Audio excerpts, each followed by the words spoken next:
Welcome to this GiftWorks video. My name is Jonathan Lehman, and this is the first video in a 7-part video series on GiftWorks events. GiftWorks events is an optional add-in that can be purchased, and it works with any of the versions of the GiftWorks fundraising software from GiftWorks 2008 and later. Most nonprofit organizations organize and run at least one event per year, and if you're watching this video, most likely you run events or you're planning to in the near future. Events are a platform for connecting people to your mission. GiftWorks Events takes you through all the stages of an event. It's not designed for any specific type of event, but it's designed to handle the core requirements that are necessary to plan, document, and evaluate most types of events. It allows you to enter as little or as much information as needed for the event you are running. The key with GiftWorks Events is that working alongside GiftWorks, it allows you to track and analyze how your events and your donors interact. It helps complete the picture of how your supporters are helping your organization to fulfill its mission. In this first video, I will give a quick, fast-paced overview of the entire process to set up an event. This will provide a framework for the rest of the video series, which will go into more detail for particular areas within GiftWorks events. So let's get started by signing into GiftWorks.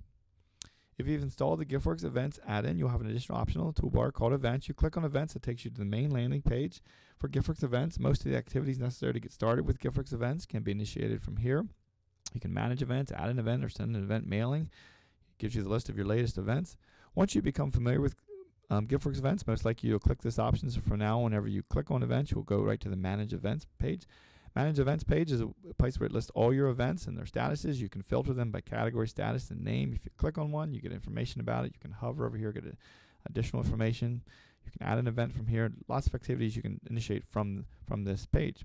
Before we get started, I'm going to go to the Settings area and show you that within Settings, there's an Events area. You can click on Events. I have different information lists I can maintain here. I can set up my own event categories, statuses, locations, coordinators, and invitation groups. I can view and manage license information and do some other things, but this is where I can set up those information lists prior to setting up an event. So let's go back to Events. I'm going to click Add an Event. You can do it here or over here. I'm going to click Add an Event. We're going to set up the 2009 Winter Banquet. A name is required. I don't have to put a description in, but I can put some sort of description in. I have some options specifying here. I can specify the category for the event. In this case, I'm going to say that this is a fundraising event. I could add a new category here if none of those apply. I always hold this at the Dutch Country Restaurant. This is just an informational field, the maximum capacity, but I don't think I can handle more than 240 people in the facility where I'm at. The status of this event. I can set up these status however I would normally, the statuses that my events would go through. It was part of my process in my organization. I could set up those statuses however I need them. In this case, we're going to say open. Click next. You have to specify at least a start date. In this case, I'm going to say the start date is the 28th. I'm actually going to put in the time. And since I'm putting in the time, I'm going to put an end date and say it's running basically on the 28th from 6 to 10 in the evening. I can put an RSVP date in, which I'm going to say is the 18th. In this case, really, the only thing, the start date is what's going to be used on reports for selection by date and so forth. The only date that's really required is the start date. So I click Next.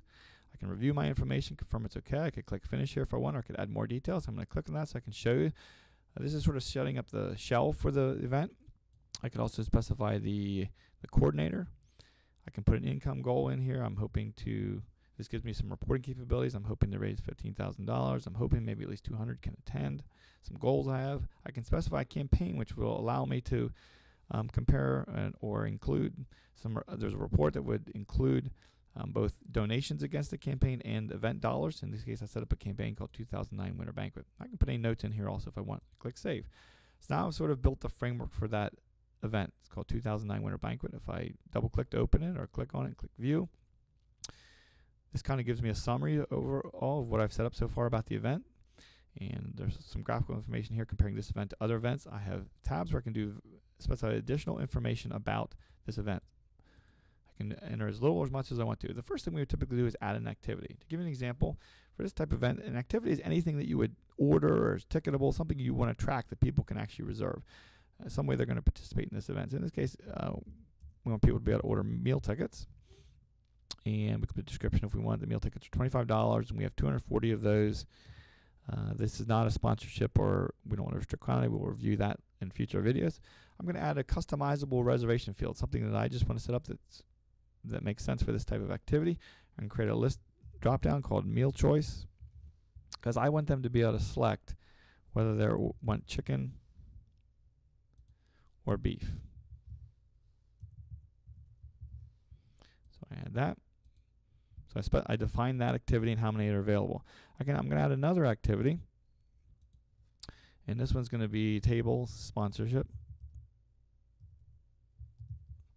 And they can sponsor a table, which helps defray the cost for other people. It's $200 to do that. There's 30 tables. There's 30 that's available. It's called a sponsorship activity, so I'll check that. I'm not going to add any reservation fields for this at this point. So set up some activities. Next thing I want to do is identify the participants. The participants are people that we want to be involved with the event at some level. It's not necessarily, they wouldn't necessarily attend the event. They might sponsor the event. They're anybody that would in some way participate in the event.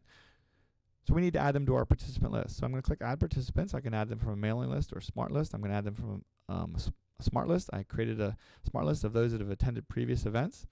I can choose to add them to an invitation group. An invitation group is a way of segregating my participant list for mailings and other purposes. In this case, I'm going to say I'm going to add them to my attendee invitation group. So it's going to be 75 people. I click Finish.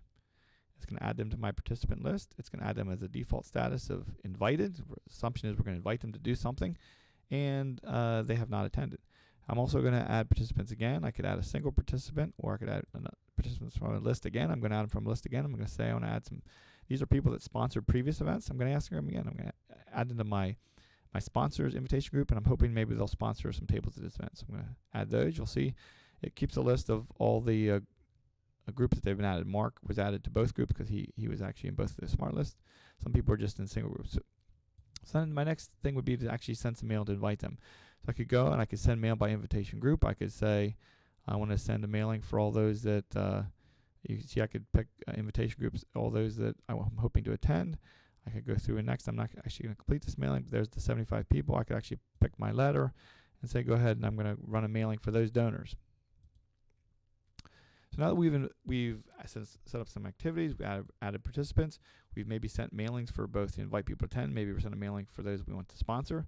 Presumably now at some point, hopefully we're getting phone calls or some sort of responses, and people are going to actually start ordering activities. So let's say those are called reservations. So we're going to add a reservation. We have Pete Brooks called in, and he wanted to order a meal ticket. So it brings up a reservation, and it defaults to today's date. Put some notes in if we want. We can add as many activities as we want. We're going to add that he ordered one meal ticket for himself, that he's ordering chicken. He ordered another meal ticket for his wife, where she's ordering beef. And he actually sent a check in with it, so amount paid was $50. Default is that it's going to change his participant status from invited to accepted. So assumption is if he made a reservation that he's accepted our invitation. We can also add a reservation for a sponsorship. We have an organization that responded to our request for them to sponsor a table, and they said they would sponsor a table. So we search for them, put some notes in again. We could add as many activities as we want. Somebody could sponsor a table and order a meal ticket. In this case, they're not going to attend the banquet. They're just going to sponsor a table. So we do that and click Finish and Save. So now we have two reservations again. That's going to change their status from invited to accepted. They accepted our invitation. So now we have set up some activities. We invited them. We set up some participants, invited them. They made some reservations. We can also track expenses, as many expenses as we want to track. So basically, let's say we got an expense for $1,000 was down payment on the facility. So we can enter as many of these as we want. Track them by date. We can also enter tasks, things that we want to keep track of that we need to get done. We know we want to make a phone call to give the final count, and we want to do that pretty close. So after our RSVP table, let's say the 21st, and we're going to assign that to Carl to make sure to take care of. We can add as many tasks here as we want. So we're tracking expensive tasks, totally optional. As we're building this, we're getting more information over here about this event. Now, so we've done that. We can go back to our send mail. We could send some reminders. We could send a reminder based on all those that have ordered meal tickets. We could maybe send a mailing to them, reminding them about the date when it's coming up and so forth. So don't forget, we can remind those that are sponsored tables. There's various things we could do at some point.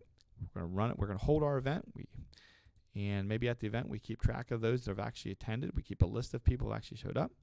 We could come back then later and manage this participant list. This is all information we might want to track for reporting or to give us information for this donor's activity with our events, with our organization.